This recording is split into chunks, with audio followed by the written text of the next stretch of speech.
যে সকল তৃণমূলের লোক এদেরকে এই সন্ত্রাসকে সাপোর্ট দিচ্ছেন, আজকে ভবিষ্যতে আর বেশি বাকি নেই, আর দূরে নেই। আপনাদেরকেও যেরম ভাবে এই গরিব মহিলারা, এই মুর্শিদাবাদ, এই মোথাবাড়ি, এই ভাঙড়, এই উত্তর 24 পরগনা, দক্ষিণ 24 পরগনা, যেভাবে মানুষরা ভুগছে তাদেরকে ভুগতে হবে। আগামী দিন আমাদের কাছে অনেক অ্যালার্মিং।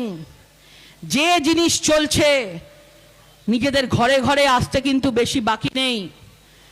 হঠাৎ করে যদি মনে করে এই যারা পুলিশরা দাঁড়িয়ে আছে কিচ্ছু করতে পারবে না, তাদেরকে ওই টেবিলের তলায় লুকোতে হবে, আঁচলের তলায় লুকোতে হবে, তারা কোনোদিন কিচ্ছু করতে পারবে না। পুলিশ যখন মানুষের পাশে দাঁড়াতে পারে না, তখন মানুষকেই মানুষের পাশে দাঁড়াতে হবে। পরিবারকে সুরক্ষা দিতে হলে হাতে অস্ত্র তুলতে হবে এবং সবাইকে ঘরে ঘরে প্রস্তুত থাকতে হবে যে আর নয়।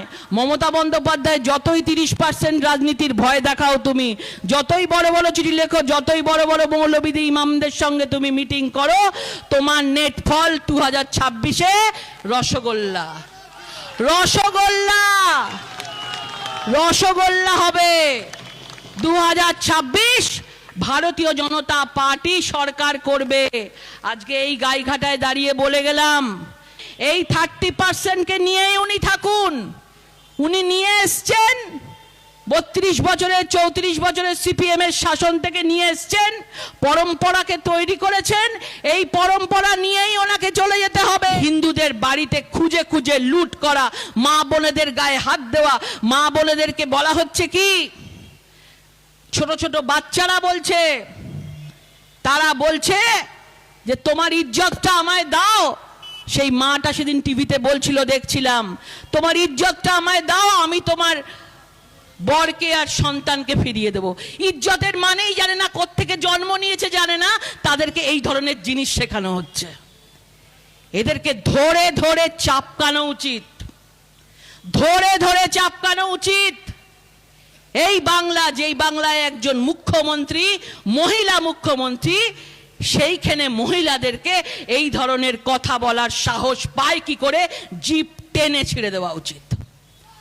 যতক্ষণ না পর্যন্ত আমরা সকলে শক্ত হতে পারবো, আমরা জবাব না দিতে পারবো, চোখ না দেখাতে পারবো, আর প্রতিরোধ শক্তি না গড়তে পারবো, আমাদের কিচ্ছু হবে না। জিনিসটা একতরফাই থাকবে। আমরা যদি এক হই, আমরা যদি চোখ রাঙাই, তাহলে সব কিছু একদিনে ঠান্ডা হয়ে যাবে। শুধু আমাদেরকে নিজেদেরকে শির দ্বারা সোজা করতে হবে, ভয় পেলে চলবে না। এতদিন লক্ষ্মীর ভান্ডার যারা নিতেন মায়েরা, তারা নিজেরা বলছে একদিকে 1000-1200 লক্ষ্মীর ভান্ডারে দেবে, আর অন্যদিকে ঘর ছাড়া করে দিচ্ছে। হ্যাঁ, এক কাপড়ে ঘর ছাড়া করে বের করে দিচ্ছে, আর লক্ষ্মীর ভান্ডার 1200 টাকা দিচ্ছে। কি ভেবেছে? মমতা বন্দ্যোপাধ্যায় এইভাবেই এতদিন চালিয়ে এসছে, কিন্তু আর না। মুর্শিদাবাদ নিয়ে কেউ কিছু বলছে দেখেছেন?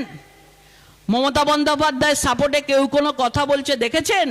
উনি একাই বলে যাচ্ছেন, একাই চিঠি লিখে যাচ্ছেন, কারণ সবাই বুঝতে পাচ্ছেন যে আজকে তো আমরা খুব বড় বড় বড়াই করছি, যেদিন আমাদের ঘরের মেয়ে বউকে তুলে নিয়ে চলে যাবে তখন আমরা কি করব? আর এই পরিস্থিতি হবে। অস্ত্র আছে তো, অস্ত্র কিসের জন্য থাকে? প্রতিশোধ নেওয়ার জন্য থাকে না, প্রতিরোধ করার জন্য থাকে। শুভ শক্তি অশুভ শক্তিকে বধ করবার জন্য থাকে।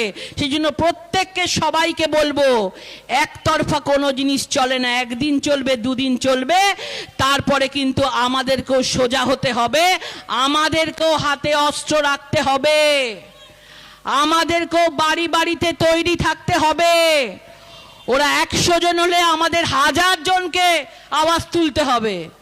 ওরা 100টা এলে আমরা 1000টা আওয়াজ তুলবো।